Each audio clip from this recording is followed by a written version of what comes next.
Welcome back. It's Happy Hump Day and it's Wednesday.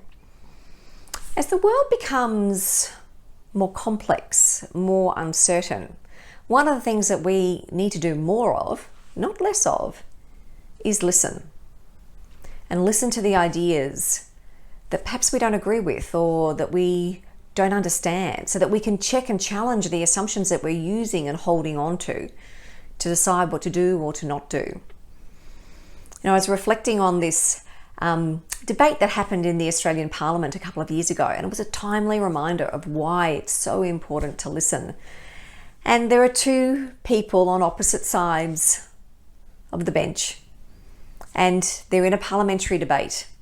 And one of the senators basically just gets up and says, in relation to what you're saying, I don't know and I don't care, because you're over there, and which means I'm over here. What they were saying by that quote is, I don't care whether your argument has any logic, whether it's rational or factual, whether it has any merit whatsoever.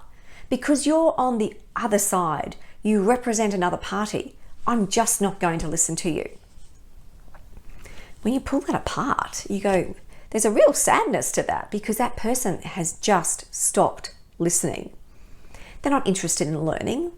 They're not interested in checking and challenging their own assumptions.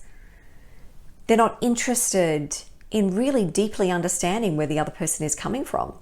They're just taking the perspective, which frankly is a lazy perspective, that because that person represents a different political party, there can be nothing of interest or merit in the words that they're sharing.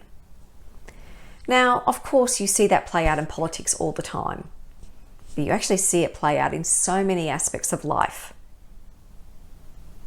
Personal life, professional life, media commentators. Because a person represents a different ideological background or a different frame or different reference, the person who sees themselves on the other side just doesn't listen.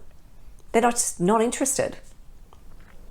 The challenge is when you do that, when you're shutting down debate, shutting down that ability to learn or be interested in where other people are coming from, it's not advancing us as a society, or if you're in an organization, in an organizational sense, or in a relationship, in terms of deepening and strengthening relationships.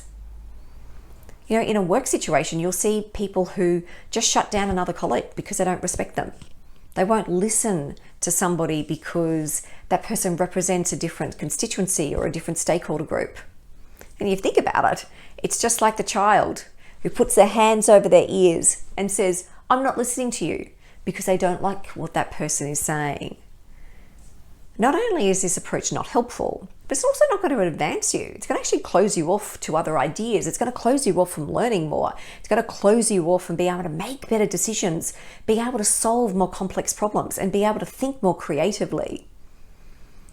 One of the challenges, but also the opportunities of being a leader, is you have that privileged position to be able to hear a range of perspectives, to be able to listen to different things and listen to the ideas that you don't agree with.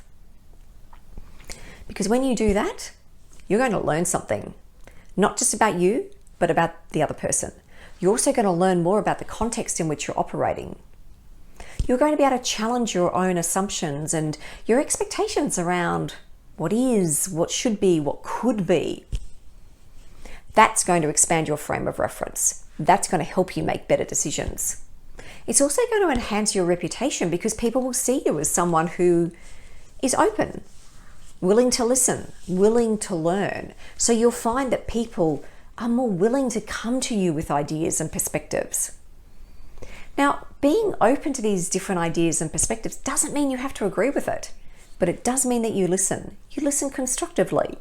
You listen in a way to learn and to ask ideas and to be curious. It can also help as you do this, find that trusted colleague or a friend or a partner that you can then bounce ideas off. Oh, hey, I heard this the other day. It didn't quite sit with me. I wonder why.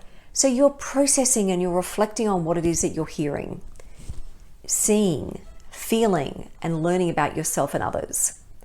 And when you do find yourself in that position where your immediate, almost visceral reaction to what you're hearing is you want to shut the other person down. You don't want to hear. You don't want to listen. challenge yourself and go, why? Why do I want to shut that person down? And if this idea was presented by someone else, would I listen differently in a way that perhaps is more receptive? I always remember the quote from the TV host Larry King, who said, I remind myself every morning, nothing I say this day will teach me anything. So if I'm going to learn anything, I must do it by listening. Sounds like a great place to start. Take care. Have a wonderful week. I'll see you next week.